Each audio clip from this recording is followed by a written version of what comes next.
Une course en MotoGP historique aussi dramatique que sensationnelle. Victor Wembanyama en finale de conférence de NBA pour les premiers playoffs de sa carrière. La liste de Didier Deschamps pour la Coupe du Monde 2026 de football. Les équipes de Ligue 1 qui vont être en Ligue des Champions, en Europa League et en Conference League. Le Giro continue après les 2 victoires françaises de Paul Magnier. Et Yannick Sinner entre dans l'histoire du tennis au Master 1000 de Rome. Énorme semaine pour l'histoire du sport professionnel dans bien des disciplines. Alors comme d'habitude, on va revenir sur les performances de nos athlètes français de la semaine qui vient de se terminer. Et avant ça, n'oublie pas de t'abonner, liker, commenter, moi ça me fait plaisir et puis ça va te permettre de suivre facilement les infos autour des sportifs et des clubs français. Alors on reprend l'actualité sportive tout de suite, installe-toi, c'est parti. On part en football en Ligue 1, c'était la 34e et dernière journée du multiplex ce week-end pour le foot français. Plusieurs matchs à enjeu pour la Coupe d'Europe et la relégation. Alors il y avait le choc parisien, même s'il n'y a aucun enjeu dans celui-ci. Le Paris Saint-Germain gagne 1-0, puis le Paris FC va offrir une grosse victoire à son public 2-1. Mais le PSG a quand même fêté son titre de champion de France pour la 14e fois de l'histoire. Lens avec une équipe revisitée, on va dire se déplacer à Lyon, qui eux jouaient pour la Ligue des Champions. Et grosse surprise et grosse fessée, des Lensois qui gagnent 4-0. Lille devait l'emporter pour être sûr d'aller en Ligue des Champions, mais Auxerre, eux, avaient victoire obligatoire pour se maintenir en Ligue 1. Auxerre, qui avait davantage l'écro, va aller chercher la victoire dans le Nord 2-0 et se maintenir. Rennes rêvait également de Ligue des Champions, mais Marseille va contrecarrer le plan en gagnant 4-1. Et l'énorme match sans enjeu, mais incroyable, entre Strasbourg et Monaco. 9 buts dans le match. Monaco gagnait 4-1 et vont finir par perdre 5-4. Le match de fou. Au classement, Paris est champion de la Ligue 1 pour la 5e fois de suite avec 76 points. Les Lensois sont seconds avec 70 points et vont en Ligue des Champions, ainsi que Lille 3e, 61 points Ligue des Champions. Lyon est 4e et va jouer les barrages pour la Champions League. Marseille se qualifie pour l'Europa League et Rennes en Conference League. Nantes et Metz sont 18e et 17e, donc ils descendent directement en Ligue 2. Et Auxerre s'est sauvé, donc c'est Nice qui va affronter Saint-Etienne en barrage aller-retour pour sauver sa peau. Un retour des Verts peut-être en Ligue 1, ce serait exceptionnel. Au classement des meilleurs buteurs, le Rennais Esteban Le Paul, il est français, mais il a inscrit son 21e but en plus dans le dernier match contre l'OM. Il complète sa stat avec 5 passes D cette saison, et suivi de l'anglais Greenwood et l'Argentin Panicelli de Strasbourg. Et malheureusement, il s'était blessé en fin de saison. Voilà ce qui conclut cette belle année de Ligue 1. Et en Allemagne, Munich est champion, suivi de Dortmund, Leipzig et Stuttgart qui vont tous aller en Ligue des Champions. Harry Kane a été monstrueux avec 36 buts cette saison et Michael Olise, le français meilleur passeur avec 19 unités. À noter l'énorme saison de Guirassy aussi à Dortmund encore une fois. En Angleterre, le titre n'est pas encore joué entre Arsenal et City. Il reste 2 matchs en Première Ligue. En Espagne, le Barça a déjà célébré son titre après sa victoire lors du Classico le week-end dernier. En Ligue des Champions, on va retrouver le Barça, le Real, Villarreal, Atlético Madrid et Betis Séville. Et Kylian Mbappé va sûrement terminer meilleur buteur, il reste une journée. Il est né à 24 buts à son actif cette saison et le deuxième il est à 21. Et en Italie, l'Inter Milan est déjà champion avant la dernière journée. L'équipe de Marcus Thuram et les places qualificatives pour la Ligue des Champions par contre sont pas encore jouées, donc on va voir dans cette ultime journée. Le Master 1000 de Rome s'est terminé ce dimanche en tennis. Il fait partie des très nombreux tournois qui ont basculé sur 12 jours. Yannick Sinner, l'Italien, pouvait battre le record de titres de Master consécutifs, mais aussi le nombre de victoires de suite en Master 1000. En quart de finale, on a retrouvé les 2 pépites, les 2 jeunes pépites même espagnoles. L'Andalouse a affronté Medvedev et le match était dingue. Victoire russe 1-6, 6-4, 7-6. Jodar a joué contre Darderi et victoire italienne 7-6, 5-7, 6-0. Sinner a écrasé Rublev 6-2, 6-4. Et Rude a sorti Kachanov 6-1, 1-6, 6-2. En demi-finale, le plus gros match du tournoi, c'était Yannick Sinner contre Daniil Medvedev. Le Russe est en forme et on cherche quelqu'un pour sortir l'Italien de sa série de victoires. Et le match va être arrêté malheureusement par la pluie, mais succès de Yannick Sinner 6-2, 5-7, 6-4. C'était un match exceptionnel et Casper Ruud va défoncer Darderi en demi 6-1, 6-1. Donc en finale, on a retrouvé Casper Ruud qui revient bien en forme aussi lui, et l'Italien impérial qui rend le tennis fade en ce moment est tellement facile, mais évidemment personne n'arrête l'Italien. Victoire 6-4, 6-4. Yannick Sinner écrit donc l'histoire en devenant le deuxième joueur à remporter tous les Master 1000 du calendrier, le tout à 24 ans. Avant lui, seul Novak Djokovic l'avait fait, mais à 31 ans, donc il y a 7 ans d'écart. Et en l'état, seul Roland Garros et les JO manquent à son palmarès, donc c'est assez dingue. Il complète l'histoire en gagnant une 34e victoire de suite en Master 1000 et série en cours, elle n'est pas terminée. 5e titre pour lui cette saison, et c'est 5 Master 1000 et 29 titres en carrière. Et côté féminin, Svitolina a affronté Iga Swiatek en demi-finale. Le match a duré 2h15 pour une victoire ukrainienne 6-4, 2-6, 6-2. Et Coco Gauff est sorti vainqueur de Sorana Cirstea 6-4, 6-3. États-Unis contre Ukraine, le match va être dingo en 3-7 pour la finale. 2h50 de jeu et victoire de la femme de Moguel, mon fils, c'est exceptionnel. 6-4, 6-7, 6-2, c'est fou. Deuxième titre cette saison après un 250 en janvier pour elle et 20e titre en carrière. Les qualifications aussi pour Langaros ont déjà démarré, mais cette semaine, plusieurs tournois pour préparer le Grand Chelem parisien. Il y a l'ATP 250 de Genève, là où Djoko avait remporté son 100e titre l'année dernière, l'ATP 500 de Hambourg, et chez les femmes, WTA 250 de Rabat au Maroc, et le WTA 500 de Strasbourg en France. Alors Roland Garros démarre avec les premiers tours le 24 mai, donc c'est-à-dire dimanche là.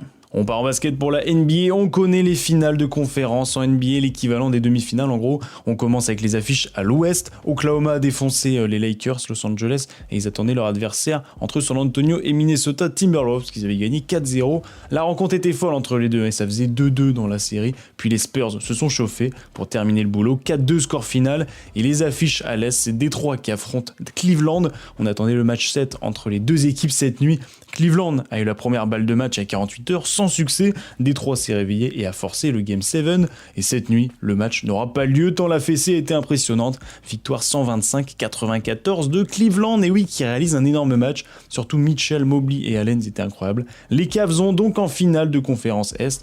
Les New-Yorkais, eux, avaient écrasé Philadelphie 4-0. Donc ils attendaient leur adversaire depuis pratiquement une semaine. Les finales seront donc Oklahoma Thunder contre San Antonio Spurs à l'ouest. Sûrement la rencontre la plus attendue de l'année, et les New York Knicks face à Cleveland Cavaliers. 4 gros collectifs avec de la profondeur de banc de part et d'autre. Ça va être des beaux matchs et ça commence cette semaine même. Il y a déjà eu la première rencontre entre OKC et San Antonio et demain c'est direct entre les Cavs et New York. On part en Euroleague, on connaît déjà le carré final de la compétition. Olympiakos contre Fenerbahçe et Valence face à Real Madrid, donc la deuxième rencontre 100% espagnole. Les rencontres sont à suivre à partir de ce vendredi et on termine avec la Betclic Elite, la Ligue française. C'était la 30e et dernière journée de la Pro A avant les phases finales. Monaco a perdu à Boulazac 92-74. Paris est sorti vainqueur de Lyon, Lasvel 87-76. Nanterre a perdu contre Cholet, gros match, c'était entre le 2e et 5e. Victoire 66-79 de Cholet ou encore défaite de Bourg-en-Bresse qui a gagné 94-78 contre Gravelines. Au classement final, Monaco est premier, Paris 2e, Nanterre 3, Lyon 4, Cholet 5, Le Mans 6, Bourg-en-Bresse 7, Strasbourg 8, Chalon-sur-Saône 9 et Nancy 10e. Donc les pays vont se jouer avant de connaître toutes les rencontres pour les playoffs. Bourg-en-Bresse affronte Strasbourg, donc c'est le 7e contre le 8e, et Chalon-sur-Saône va affronter Nancy, 9e contre 10e, et le vainqueur de la deuxième rencontre va affronter le perdant de Bourg-en-Bresse, Strasbourg, et ça, c'est mercredi. Là on joue pas physique là. Ils nous dominent parce qu'ils pensent qu'on est de la merde. C'était le 5e Grand Prix de la saison de MotoGP à Barcelone, en Catalogne, en Espagne, et on a assisté à l'un des Grands Prix les plus durs et fascinants à regarder de l'histoire. Alex Marquez a remporté le sprint au samedi et empoche les 12 points devant Acosta et Di Gianantonio, puis c'est Acosta qui a démarré en pole position. 24 tours durant ce Grand Prix au circuit Barcelona-Catalonia, et à la mi-course, vous allez voir, tout va changer, et pour résumer ça, va falloir être costaud, on est parti. Et dès le départ, Acosta va rester en tête, le français Johan Zarco lui va faire un excellent départ, il est 4e, et Quartararo, Fabio le 2e français 8e. Au 3e tour, Fernandez dépasse Alex Marquez pour prendre la 2e place, puis c'est Zarco qui va se retrouver 3e du Grand Prix, et ça va pas durer parce que Jorge Martin et Alex Marquez vont doubler le français en un tour. Au 6e tour, Raúl Fernandez dépasse Acosta pour devenir leader du Grand Prix, puis ça enchaîne au 10e tour, Acosta et Marquez redépassent Fernandez, donc Fernandez revient 3e, et c'est au 12e tour que tout bascule. La moto de Acosta va s'arrêter d'un coup, il lève le bras pour dire qu'il y a un problème, mais le temps qu'il lève le bras, Alex Marquez, juste derrière lui, n'a pas le temps de l'éviter car elle s'arrête subitement, et Marquez va lui rentrer dedans et essayer de s'arrêter dans les graviers, mais il va partir en tonneau hyper impressionnant, sa moto se brise en morceaux, il reste inconscient, et à cause des débris de sa moto, Di Giannantonio va rouler dessus et chuter également avec beaucoup moins de gravité parce qu'il va reprendre la course après. Mais vraiment c'est catastrophique en quelques secondes. Drapeau rouge immédiat évidemment pour aller secourir les deux pilotes tombés. On apprend aussi que Zarco a été touché par un débris également et il boite en rentrant au stand. Mais finalement la course va reprendre et avec Zarco et Di Giannantonio, Alex Marquez évidemment non. Et dès ce second départ, nouvelle tragédie, chute de Johann Zarco dès le premier virage avec Bagnaia et Marini. Nouveau drapeau rouge en un virage, c'est n'importe quoi. Le Grand Prix reprend pour une troisième fois avec de moins en moins de pilotes sur la grille de départ. Et dès le premier tour, Fernandez va faire une erreur et va faire chuter Jorge Martin qui était deuxième. Nouvelle chute, drapeau jaune car le pilote espagnol n'a rien. Le top 3 au départ, c'est donc Acosta, Joan Mir et Francisco Bagnaia pour ce troisième départ. Di Giannantonio va doubler Bagnaia lui et prendre la troisième place. Puis en 3 tours, il va doubler aussi Mir et Acosta pour prendre la place de leader du Grand Prix. Acosta qui voyait sa première victoire en MotoGP se voit contrarié par Fabio. Puis Acosta craque au dernier tour, Mir va le dépasser, puis Aldeguer, puis nouvelle chute, Ayogura a voulu dépasser Acosta dans le dernier virage parce qu'il n'était pas bien, mais il lui est rentré légèrement dedans, donc c'est la faute du japonais et il est resté que 200 mètres de course et Acosta va chuter. Victoire finale de Fabio Di Giannantonio, c'est la seconde victoire en MotoGP pour lui, donc c'est un bonheur, on est content pour lui. Après 2023, il arrive premier devant Joan Mir et Fermín Aldeguer, mais quelques heures après la course, des sanctions sont tombées et Joan Mir finalement a été pénalisé parce que des pressions trop basses des pneus. Il termine 13e. Côté français, Fabio bénéficie des pénalités de tous les autres pilotes et il se hisse à la 5e position, donc très belle course au final. Et Zarco a malheureusement chuté. Au classement, Benzeki est leader avec 142 points, suivi de Jorge Martin à 127 et Fabio Di Giannantonio qui est 3e et qui revient à 116 points maintenant. Fabio Quartararo lui est 13e avec 37 et Johann Zarco 16e avec 34 points. Et pour les nouvelles, Alex Marquez souffre d'une fracture de la clavicule et d'une vertèbre. Il a été opéré et les résultats sont positifs pour l'instant. Et pour Johann Zarco, le français, le ligament du genou serait touché, le fémur aussi avec quelques petites fractures du péroné et de la cheville, mais il a rassuré sur ses réseaux que tout allait bien. Le prochain Grand Prix, c'est dans 2 semaines en Italie. Oh, c'était sport, j'espère que vous avez quand même réussi à suivre toutes les informations, mais vraiment c'était historique, avec tellement de chutes, il y avait tellement de drapeaux rouges, j'ai rarement vu ça en MotoGP, mais le plus important c'est que personne n'est gravement blessé, tout le monde va bien, et la course a pu reprendre à chaque fois, donc c'est le principal. Johann Zarco va bien, Alex Marquez, il a été opéré, mais il va bien aussi, voilà, on avance, la MotoGP c'est génial quand même. C'était la 24e journée du top 14 ce week-end en rugby. Le Stade Toulousain a pris une piquette à La Rochelle, le 38-10 avec un 21-0 en première mi-temps. Montpellier s'est imposé dans la douleur à Castres 33-36. La section paloise a gagné 24-19 contre Clermont. Énorme succès du Stade français 25-73 à Montauban. Et encore victoire serrée de Bordeaux 37-32 à Perpignan USA. Au classement, Toulouse reste largement leader avec 82 points. Montpellier second 74, suivi de Pau et du Stade français, égalité 3e avec 73, Bordeaux passe 5e avec 68 et Clermont complète le top 6 avec 67 points et encore 2 journées avant les phases finales et évidemment le Stade Toulousain est déjà qualifié. On part en cyclisme avec le Giro. 9 Français sur les 180 coureurs ont pris part au 109e Giro de l'histoire, donc le Tour d'Italie. Je vous ai quitté la semaine dernière avec 3 étapes au compteur, dont 2 victoires en sprint de Paul Maillet, le Français, et l'Uruguayen Silva Guillermo Thomas, qui était en tête de ce Grand Prix.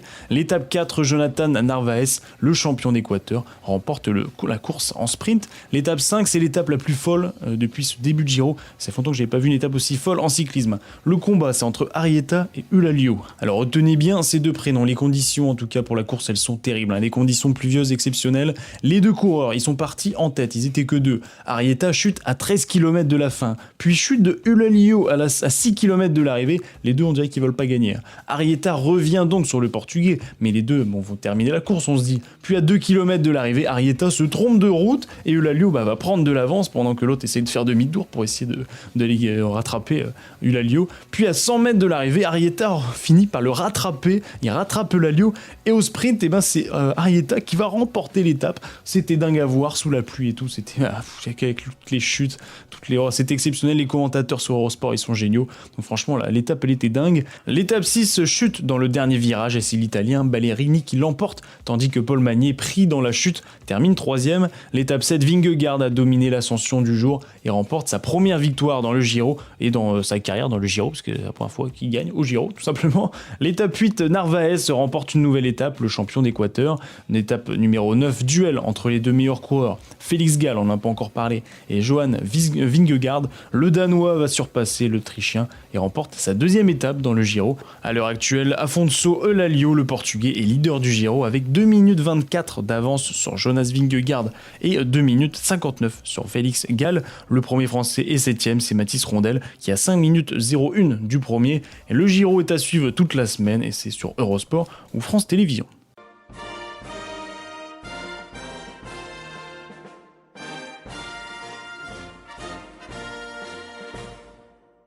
C'était la nuit numéro 15, l'avant-dernière pour la saison régulière de la première ligue de fléchettes à Birmingham en Angleterre. Compétition, on retrouve les 8 joueurs les plus influents du circuit PDC. En quart de finale, Luke Littler a défoncé Clayton 6-0. Même score pour Luke Humphries qui a battu Stephen Bunting 6-0 également. Price a bataillé contre Michael Van Gerwen, victoire galloise 6-4. Et Giant Van Veen veut se qualifier pour les phases finales et il a gagné 6-3 contre Josh Rock. En demi-finale, le duel des Luke Humphries contre Luke Littler. Humphries n'arrive plus à gagner contre Littler depuis longtemps. Et bah ça change, victoire 6-3 de Luke Humphries et Geraint Price joue sa place également face à Van Veen, victoire galloise, et bah oui 6-4 et grâce à cette victoire, et ben il est qualifié pour les phases finales. En finale, on a retrouvé Luke Humphries qui veut s'offrir une chance de se qualifier en phase finale.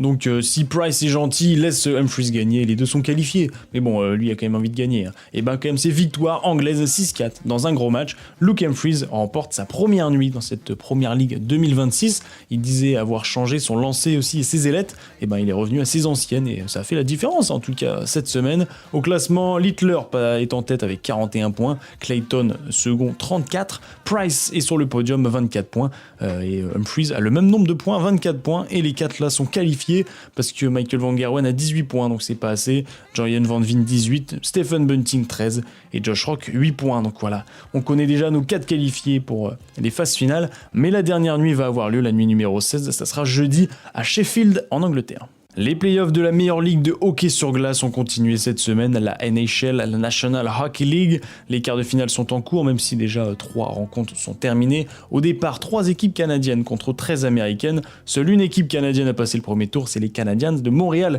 et ils tentent de passer le second tour. Les rencontres des demi à l'ouest, c'est Colorado Avalanches qui ont gagné 4-1 face au Minnesota Wild, et Las Vegas a sorti vainqueur de Anaheim Ducks 4-2, et à l'est, Carolina Hurricanes, les premiers de la conférence, ont explosé Philadelphia Flyers 4-0. Carolina en est à 2 sweeps de suite, 4-0 et 4-0, direction la finale de conférence. Ils vont affronter soit les Canadiens de Montréal, soit Buffalo Sabres. Le match 7 va avoir lieu cette nuit, alors que les Canadiens ont déjà eu une balle de match chez eux, mais ils ont raté. Ils vont devoir donc créer l'exploit à l'extérieur, et les rencontres sont à suivre toute la semaine évidemment. L'équipe de France de handball a affronté la République tchèque en match aller-retour cette semaine pour se qualifier à la Coupe du Monde de handball en janvier 2027, et pour cela il fallait donc gagner contre les Tchèques. La France va dominer le premier match 26-37 à l'extérieur et le deuxième match 36-31. La France est donc qualifiée pour la Coupe du Monde avec un score final de 73-57 pour nos Bleus. C'était qu'une étape parce qu'on savait qu'ils allaient normalement les battre.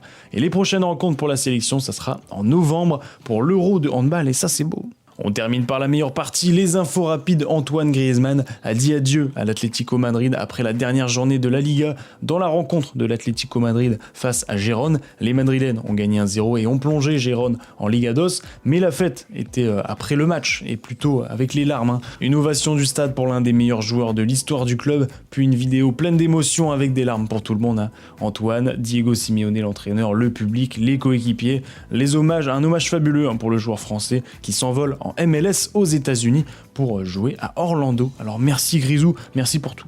On connaît le prochain adversaire de Benoît Saint-Denis et aussi la date de sa rencontre. Après sa victoire en février dernier sur Dan Hooker, BSD sera de retour en UFC le 11 juillet prochain à Las Vegas. Le français sera opposé à l'anglais Paddy Pimblett, 5e contre 6e au classement de la catégorie. Et cette date est aussi spéciale puisqu'elle signera également le retour de Conor McGregor, la légende irlandaise, après 5 ans d'absence. Et moi j'avoue que c'est surtout ça que j'attends. Et vous l'avez sûrement suivi, la liste de Didier Deschamps pour la Coupe du Monde de football cet été. Avec le nouveau format et plus d'équipes, les pays sont autorisés à prendre 26 joueurs et non 23 comme à l'habitué. Alors les gardiens seront Maignan, Samba et Risser. Les défenseurs c'est Digne, Gusto, les frères Hernandez, Konaté, Koundé, Saliba, Upamecano et Lacroix. Et les milieux, Kanté, et bah évidemment, Koné, Rabiot, Tchouaméni et Zaïre Emery. Et pour les attaquants, Mbappé, Olysée, Dembélé, Mateta, Thuram, Cherki, Barcola, Akliouche et Désiré Doué. Bon, j'ai un peu la flemme de mettre les prénoms et les noms, de toute façon vous connaissez déjà la liste. Donc voilà, mais bon, il manque quand même des grands noms. Il y a Kamavinga qui est pas là, Chevalier, Colomboigny. Les choix sont faits, de toute façon Didier Deschamps nous régale toujours, donc on a hâte de voir ça. Très peu de grosses surprises en vrai, tout de même, juste des choix mineurs. Alors rendez-vous le 4 et le 8 juin pour 2 matchs amicaux contre la Côte d'Ivoire et l'Irlande du Nord. Je crois qu'après avoir vu ça, on peut mourir tranquille, enfin le plus tard possible, mais on peut. Ah, c'est superbe. Quel pied, ah quel pied. Oh putain. Oh là là là là. Cocorico, épisode 123 est maintenant terminé, j'espère qu'il vous a plu comme chaque semaine. Au programme, il y a la finale de la Coupe de France ce vendredi entre Lens et Nice, avec peut-être la première victoire de Lens en Coupe de France. Les qualifications pour Roland Garros aussi cette semaine, il y a les playoffs de NBA aussi avec les finales de conférence, la grande finale de la Champions Cup entre l'Union Bordeaux-Bègles et Leinster à Bilbao samedi en rugby. Il y a le Grand Prix de Formule 1 au Canada qui sera tout le week-end, mais la course sera dimanche. La finale de Coupe de France entre Montpellier et Nantes samedi en handball. Il y a aussi le Giro qui continue avec Vingegaard qui veut remporter le Tour.